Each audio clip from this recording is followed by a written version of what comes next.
En este segundo bloque de Factor Humano vamos a hablar con el doctor Pablo Abdelhamid, se lo decíamos al principio del programa. Él es médico psiquiatra, forma parte de la Fundación INECO, que es reconocida o conocida porque su director es el doctor Facundo Manes.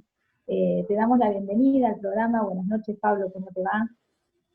Hola, buenas noches Fernanda y Sandra, muchas gracias por la invitación, saludos a la audiencia, gracias por la oportunidad de poder divulgar un poco lo que uno hace, ¿no? Así que gracias.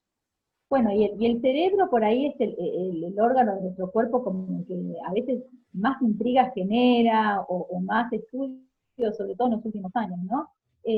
Uno Y es, piensa en el cerebro y automáticamente piensa como que es el que regula todo nuestro organismo, ¿no? El tema de las emociones o del estado anímico, depende también de alguna función cerebral. ¿Hay un lugar en el cerebro donde se aloja o se registra esta cuestión del anímico? bien, el cerebro funciona en red. Todos tenemos la creencia de que el cerebro, que ocupamos un porcentaje, o que conocemos o ocupamos un porcentaje muy bajo del cerebro, y eso no es así. El cerebro lo usamos todo el cerebro o todo nuestro órgano tiene distintas regiones y esas distintas regiones codifican distintas funciones, pero usamos todo el cerebro. Por ahí lo que sucede, como el cerebro funciona en red, es que no usamos al mismo tiempo todo el cerebro. ¿Está bien? Por ejemplo, si necesitan activarse ciertas funciones del cerebro, por ejemplo, la memoria, se activa la región del hipocampo, por ejemplo, y la emoción que me genera esa memoria puede activar la amígdala y la corteza prefrontal. ¿Está bien? Entonces, diríamos más o menos que en la región de la amígdala, en la región límbica, está el humor, el ánimo, y todo eso va condicionando por ahí sensaciones. Hay algo que se llama el marcador somático. El marcador somático es la sensación corporal que genera o activa un pensamiento, y el pensamiento activa esa sensación corporal, y eso es muy emocional y es lo que a nosotros nos ayuda a tomar decisiones después. Por ejemplo, si yo frente a una situación que ya estuve expuesto y esa situación, digamos, se resolvió para un lugar, el marcador somático, esa sensación corporal es la que me dice, ojo, no vayas por acá, que algo malo puede suceder, anda por este lado. O lo que pasa cuando nos enamoramos y sentimos cosquillas en la panza, toda esa conexión entre la mente y el cuerpo es la que regula nuestra conducta después, porque como nos pensamos, nos sentimos, y muchas veces las sensaciones corporales son inmediatamente interpretadas por el cerebro, ¿no? Sí. ¿Siempre es así como nos pensamos, nos sentimos, o también puede ser como nos sentimos, nos pensamos? Mira, en general, el pensamiento o el cerebro puede gestionar una emoción, ¿no? Por ejemplo, si yo te digo ahora, pensá en un helado de, no sé, de molleja al vino tinto, y vos podés hacer, así, molleja al vino tinto, un helado, no. Eso es una simulación, vos estás simulando una emoción, ¿está bien? De la misma manera, yo puedo simular distintas emociones, como por ejemplo la alegría o el enojo. Yo puedo decir, poner cara de enojada, y generalmente se van a activar las mismas regiones del cerebro que se activarían si verdaderamente estás alegre o feliz, ¿no? Entonces, sí, si yo me pienso mal, me siento mal, pero también sucede que si yo me pienso bien, me siento bien. O sea que yo tengo la capacidad de gestionar mis emociones y sentirme feliz si yo quiero. También pasa que el cerebro está todo el tiempo atribuyendo significado a todos los estímulos que yo recibo, desde afuera y desde adentro, ¿no? Por ejemplo, podría ser un paciente con un trastorno de ansiedad. Ese trastorno de ansiedad hace que las personas en general tengan una interocepción más desarrollada. Esa interocepción los lleva a percibir antes una sensación corporal. Entonces, yo tengo una sensación corporal y esa sensación corporal activa un pensamiento. ¿Está bien? Esto sería algo viceversa, como diciendo, como nos pensamos, nos sentimos, sí, también, pero como nos sentimos, esa sensación corporal hace que yo piense, y si yo pienso y atribuyo que es lo que mayormente les pasa a las personas con ansiedad, le atribuyen un resultado catastrófico a lo que está pasando, generalmente eso va a desarrollar una emoción, que esa emoción puede ser el miedo, ¿no? Y como el miedo descarga o produce una descarga de noradrenalina, la noradrenalina hace que mi corazón lata más rápido, que mi frecuencia respiratoria aumente, entonces todo eso va a aumentar mi sensación de malestar y eso va a confirmar mi creencia de que algo malo está pasando. Y lo que todavía es, digamos, la pimienta vendría a ser de la tormenta perfecta, es que eso desactiva mi corteza cerebral. Entonces yo dejo de pensar con un juicio racional y actúo, digamos,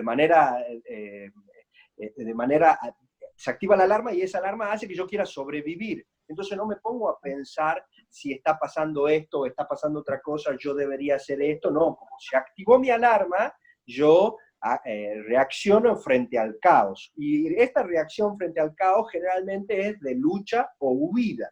O sea, mi cuerpo se prepara para huir de esta situación o luchar frente a la amenaza que estoy percibiendo. Esto es muy viejo en la adaptación de los seres humanos, sobre todo de todos los mamíferos, ¿no? No solamente del ser humano. Si dos perros se encuentran, se eriza la piel, se erizan los pelos del lomo, se muestran los dientes. Eso es la descarga de noradrenalina que produce todo esto.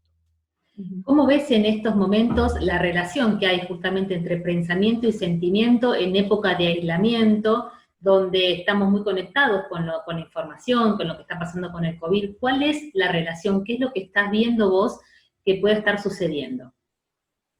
Bien, y pasa un poco esto, ¿no? O sea, yo tengo que diferenciar lo que son las personas que tenían previamente un trastorno de ansiedad, un trastorno anímico, y que la situación de incertidumbre de la pandemia lo exacerban, de las personas que no tenían previamente antecedentes y que esta situación de incertidumbre frente a su salud, la de un ser querido, o la incertidumbre financiera de cómo esto va a afectar mi economía y la economía de mi comunidad, eso va a hacer que yo esté más preocupado, que esté más ansioso, que esté como queriendo chequear qué tengo que hacer para que todo vaya mejor, si tengo que comprar dólares, si no tengo que comprar dólares, si me conviene esto, si me conviene lo otro, si puedo pagar esto, si no lo puedo pagar. Me acuesto pensando, me despierto pensando, se altera mi ritmo del sueño, porque como no me tengo que levantar a la mañana temprano para llevar a los chicos al colegio, porque no tengo que salir a trabajar, mi cerebro no se activa y dice, bueno, tengo que ir a dormir, me quedo hasta tarde viendo una serie, se desregula mi ciclo sueño-vigilia y ya empezamos con todo lo que sería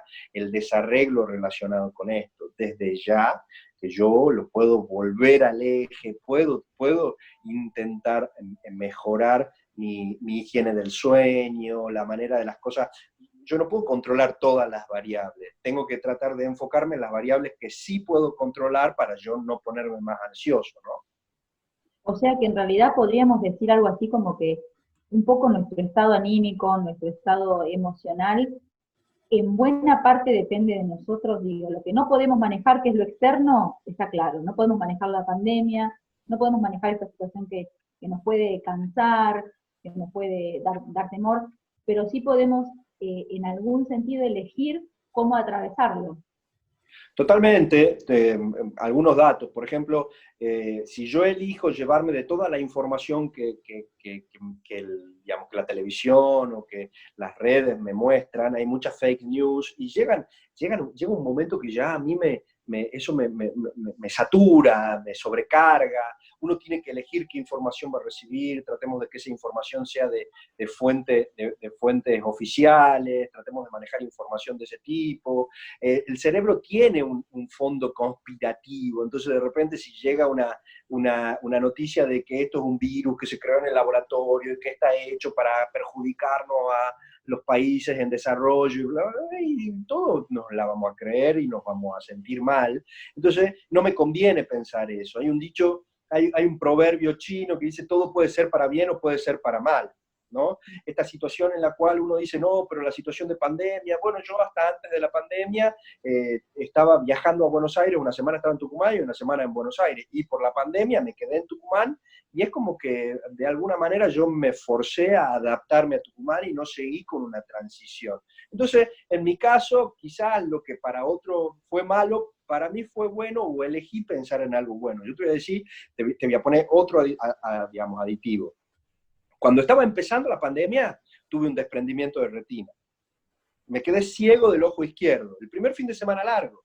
Estaba en Tucumán, yo decía, bueno, pero en Buenos Aires están los mejores médicos, o lo que todos pensamos, ¿no? Dios está en todos lados, pero atiende en Buenos Aires.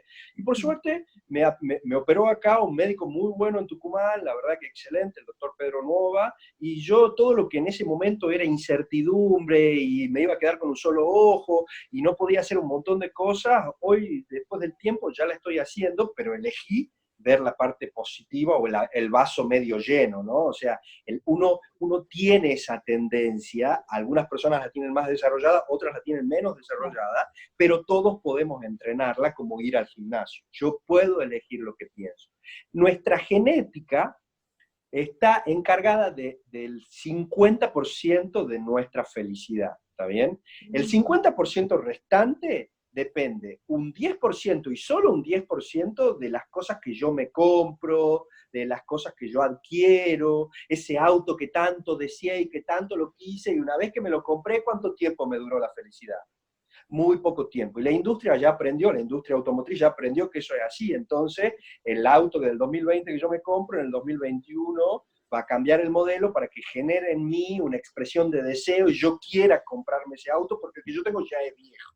¿Está bien? Entonces, eso solamente es responsable del 10% de mi felicidad.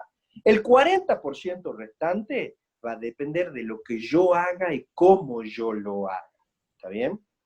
Aquí entra en juego lo que se llama la psicología positiva, esta manera de entrenar el optimismo, hacer cosas que me lleven a mí a estar en lo que llamamos fluir, eso que mientras yo lo estoy haciendo no tengo sed, no tengo hambre, me olvido del mundo, me encanta hacerlo. A algunas personas les pasa esto con su trabajo, entonces les es muy difícil ser equilibrados en la cantidad de horas que le dedican al trabajo, la cantidad de horas que le dedican a la familia, a los amigos, al esparcimiento, al descanso, pero uno tiene que ser lo más equilibrado posible. Si eso que yo hago encima le produce un bien a un otro, tiene un acto altruista, más recompensa para mí, eso me va a dar bienestar, me va a dar placer.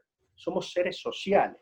Esta situación de pandemia, de aislamiento social, no se tiene que convertir en una situación de soledad. Que yo esté aislado físicamente no quiere decir que yo pueda mantener contacto manteniendo la distancia con el vecino, por ejemplo. Yo dejé de hablar con el vecino porque tengo miedo que el vecino me contagie, y encima no nos ponemos a pensar en datos positivos. Por ejemplo, no hay virus circulando en ciertas provincias. Olavarría creo que no hay virus circulando de manera comunitaria, entonces yo no tengo que estar preocupado de que alguien me va a contagiar. Lo único que tengo que estar preocupado es de la gente que se fue a Buenos Aires o se fue al exterior y volvió y puede contagiarme ahora. Pero si no hay virus circulando, yo tengo que recuperar esos lazos afectivos, cotejar las preocupaciones que tengo con mis seres queridos, las redes sociales. Por ahí los chicos, los adolescentes que lo tienen tan naturalizado, no lo sufren tanto, pero ellos perdieron libertades.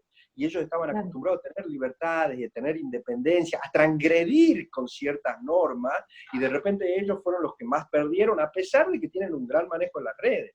Los adultos mayores, que son los que menos manejos tienen de las redes, por ahí fueron los que más solos se quedaron en todo esto.